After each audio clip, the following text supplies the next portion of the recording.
সময় এসেছে সকলে মিলে ঐক্যবদ্ধ হয়ে বাতিলকে, জাহেলিয়াতকে উৎখাত করে আমাদেরকে সে জায়গায় পৌঁছতে হবে। বিগত যে আন্দোলনটা হলো, গণ অভ্যুত্থান, এর কথা ছিল কি, উই ওয়ান্ট জাস্টিস, আমরা সুবিচার চাই। আর আল্লাহ বললেন, ইন্নাল্লাহ ইয়ামুরু বিল আদলি ওয়াল ইহসান, নিশ্চয় আল্লাহ হুকুম দিয়েছেন তোমরা সুবিচার প্রতিষ্ঠা করবে, মানুষের কল্যাণ করবে। এর থেকে বোঝা যায় সুবিচার এবং মানুষের কল্যাণ প্রতিষ্ঠা হবে না যতদিন পর্যন্ত আল্লাহর আইন দেশে চালু না হবে। অতএব আল্লাহর আইনকে চালু করেই মানুষের মধ্যে সুবিচার আনতে হবে, মানুষের কল্যাণ সাধন করতে হবে।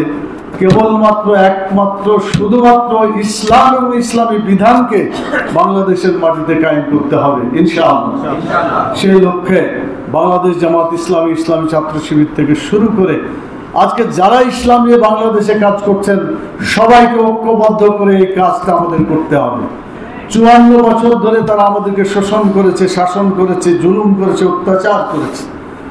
তাদের শাসন, শোষণ, জুলুম, অত্যাচার বাংলাদেশের মাটিতে আর হতে দেওয়া যাবে না।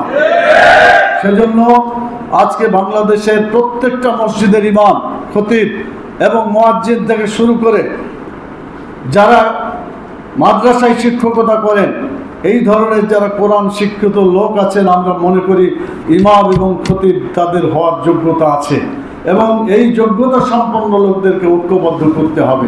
আপনাকে ঐক্যবদ্ধ করতে পারবেন ইনশাআল্লাহ। 2 নম্বর কথা হচ্ছে, রাসূল সাল্লাল্লাহু আলাইহি সাল্লাম বলেছিলেন যে বুইস্ত মুআল্লিমা, আমাকে শিক্ষক হিসাবে পাঠানো হয়েছে। বাংলাদেশের সকল মানুষকে শিক্ষা দেওয়ার যোগ্যতা উলামায়ে কেরামের আছে। অন্য যারা লেখাপড়া করছে তাদের শিক্ষায় শিক্ষিত হয়ে চরিত্রবান নাগরিক তৈরি হতে পারবে না যদি না এখানে আল্লাহর কোরআন এবং হাদিস যারা জানে, শিক্ষা করেছে, সেই সমস্ত ইমাম, খতিব যতদিন পর্যন্ত শিক্ষকের ভূমিকায় না আসবে ততদিন বাংলাদেশের মানুষের চরিত্রের পরিবর্তন হবে না।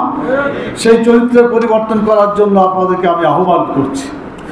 কেন্দ্র পরিকল্পনা করেছে, আমিরে জামাত ডক্টর শফিকুর রহমান সাহেব, তিনি বলেছেন যে আমাদের সুযোগ যায়, সেই সুযোগ যদি আমরা হারিয়ে ফেলি ভবিষ্যতে আর সুযোগ আসবে কিনা আমরা জানি না। আল্লাহ তাআলার কাছে আমরা দোয়া করি, চেষ্টা করি সর্বাত্মকভাবে বাংলাদেশে যত জাহেলিয়াত আছে, অন্যায় আছে, জুলুম আছে, সমস্ত জুলুম, অন্যায়, জাহেলিয়াতকে উৎখাত করে শুধুমাত্র কেবলমাত্র আল্লাহ তাআলার বিধানকেই আমরা বিজয়ী করব। আর কোনো বিধান বাংলাদেশে আমরা চালু হতে দেব না। আমরা শুধু জামাত ইসলামী বাংলাদেশ করলে গোটা মুসলমানরা ঐক্যবদ্ধ হবে না। এই জন্য ইসলাম যে হোক, যারা ইসলাম চাই তাদেরকে ঐক্যবদ্ধ করতে হবে। সময় এসেছে সকলে মিলে ঐক্যবদ্ধ হয়ে বাতিলকে, জাহেলিয়াতকে উৎখাত করে আমাদেরকে সে জায়গায় পৌঁছতে হবে।